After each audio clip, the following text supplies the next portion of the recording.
The wind screamed across the tundra like a living thing, clawing at my parka, seeping into the seams no insulation could seal. My vision blurred with every step. Snow had a strange way of disorienting the senses, turning up into down, left into right, and all colors into white. I wasn't even supposed to be here. The shuttle had gone down somewhere east of the Ice Spine Mountains. A freak ion storm had knocked out our systems. Only I made it out alive. I'd been walking for hours, days. The sun hadn't risen in so long I'd stopped trying to track time. My breath came in wheezing gasps. My limbs were moving, but they didn't feel like mine anymore. Wooden, numb, distant. My fingers, I realized, were no longer tingling. They were just cold. Dangerously cold. Then I saw her. Or thought I did. A silhouette in the white haze. Not human. She moved on all fours with a kind of grace that didn't belong to anything on earth. Her fur shimmered in the low light. A pale silver blue that almost made her blend in with the snow, like a living ghost. Eyes like twin embers locked onto mine. I staggered. She didn't move. Fell. Ran. Chapter 2, Fire and Fur. I woke to warmth. Actual warmth.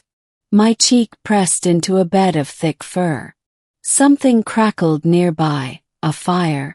I blinked, slowly registering the rough walls around me. Cave. There were glowing crystals embedded in the stone, casting gentle azure light. And there she was. She sat near the fire, watching me with unnerving stillness. The creature was massive, easily over 7 feet long, but elegant, almost regal. Her ears twitched when I stirred. Her fur was still damp at the edges from the snow. She'd carried me here. "Thank you," I croaked. She tilted her head, as if listening.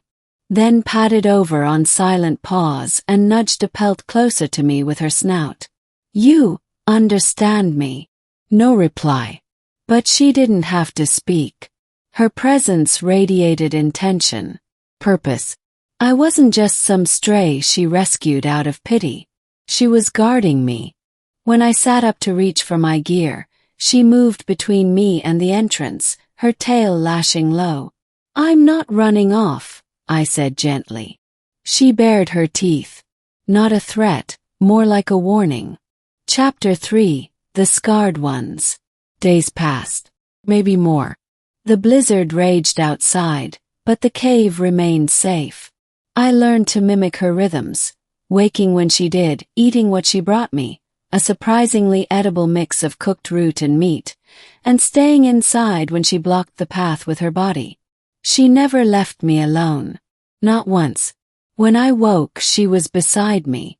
When I slept, her breath ruffled the back of my neck. First it unnerved me. Then it comforted me. I began talking to her. I told her about Earth. About my mission. Mapping pre-terraform zones on Varela 9. About how I'd been stupid enough to fly solo after the others split off. About the crash. I told her my name was Kieran. One night, while tending the fire, I noticed the scars.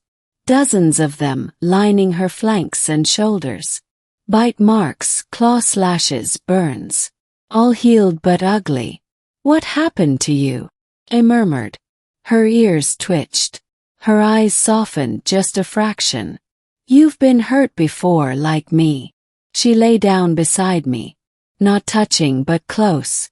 Close enough that I could feel the heat radiating off her. Chapter 4. Snow Trails and Shadows.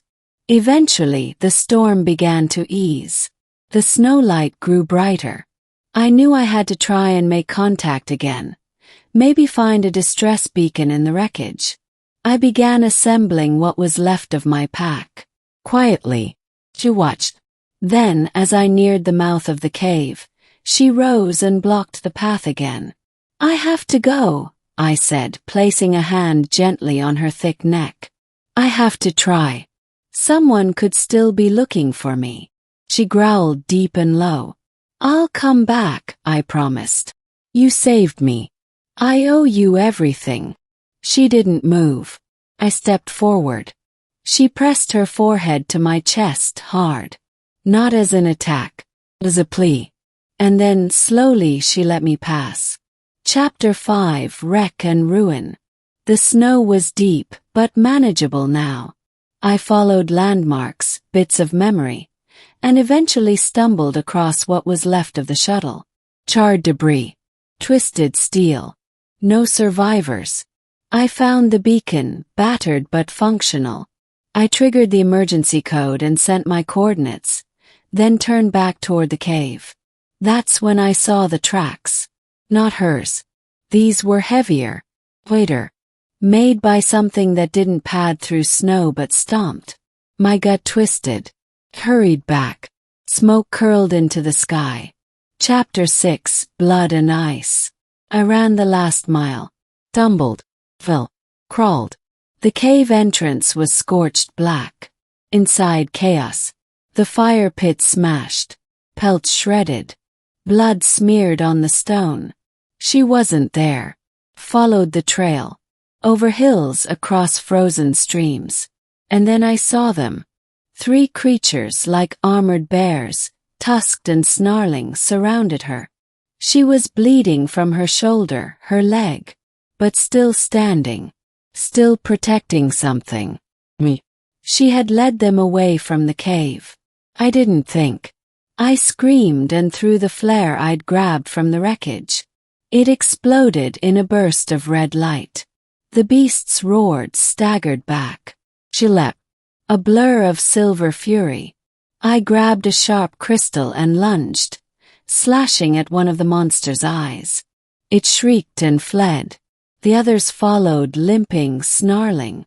Silence returned. She collapsed into the snow. Chapter 7. Her eyes never left mine. I carried her. This time it was my turn. Back to the cave. Rebuilt the fire. Cleaned the wounds.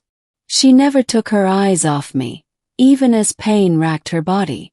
You crazy, noble thing, I whispered. You didn't have to do that. But she did. She had fought for me because something in her, instinct or something deeper, had decided I was hers to guard. She healed slowly. Stayed. Eventually the rescue ship came. They asked me what happened. I gave a vague report. No one believed the story of the beast that saved me. The one who tracked me through blizzards, fought monsters, and stayed by my side every night. So I didn't argue. When they offered to evacuate the area, I asked if I could delay a week, just to say goodbye. They agreed. I returned to the cave. She was gone. Chapter 8. The New Trail. It's been 6 months. I petitioned to remain on Varela 9. Unofficially, of course. My research is just an excuse. Every day I walk the ridgelines. Leave food. Mark trees. Sometimes I see shadows at the edge of the snow. Sometimes I hear something breathing just out of sight. And sometimes when I sleep near the fire, I feel warmth pressed gently into my back. Presence. She won't let me out of her sight. And now I won't let her out of mine.